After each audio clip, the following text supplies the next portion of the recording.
Nenda kugeithia we mwega muno makiria. Nijui ni ukenaga riria urathikiriria Biblia, nijui ni ukenaga ngiguthomera Biblia, na ndiraigua ngoro yakwa kieha ni gukorwo nimejaribu sana uria ndirioyaga video ciakwa na ni ndiraremwo niki ndiraremwo ni gukorwo ni ndiragia na thina na thimu yakwa upload videos. Riu ni ndona ino tari yo video ya muico, ndauga ndigutiga channel ino uguo mundu arigagwo ni kigiathire na mbere. Reke njarie tu ti video ya muico, but kwa ihinda riri reke korwo niyo tu igukorwo ya muico. Niki tondu ni ndirenda thimu ya kuhotithia kuruta wira wa Ngai.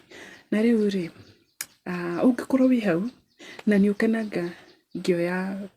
ukenaga ngithoma Biblia, ndakuhoya na gitio kinene muno ndeithiriria nduike wa kugura device njega ya kuhotithia kuruta wira wa Ngai.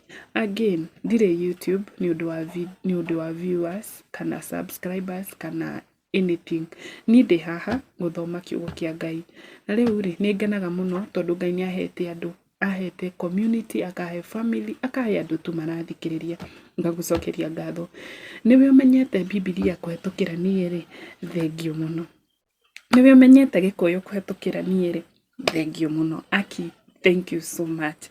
Riu ni ndiraremwo ni gwikiraga video muthenya ni undu wa thimu ina thina fiu. Na thaa ici ndingihota kugura thimu kaba kwaria ma ndi haha ndingikorwo thomaga kiugo kia Ngai njoke kumuhingisa na ungi ukwili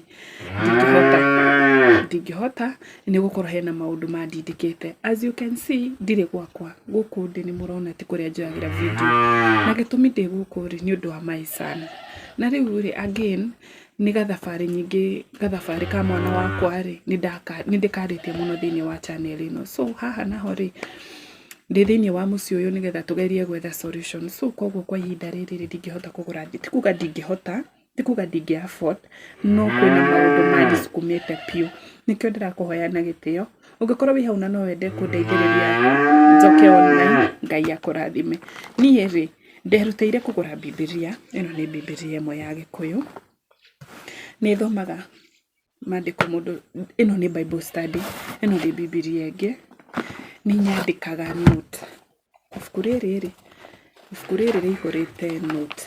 Ni nyandikite note nyingi fiu tondu before nisome Biblia naendanga chini naisoma kabisa, naichambua na naelewa. Riu maundu ni maingi, no ruingi kuhoya na gitio kinene muno makiria.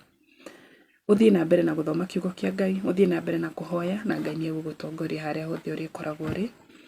Na ndina mwihoko Ngai ni ekuhutia ngoro ya mundu, ngoro cia andu mandeithiririe nduike wa gucoka online. But kwa ihinda riri reke nyambe ndugame kidogo tondu ni undu wa uguo ndakiuga, ni undu wa thimu. Bye bye, ngina hindi iria ngitukana cemania.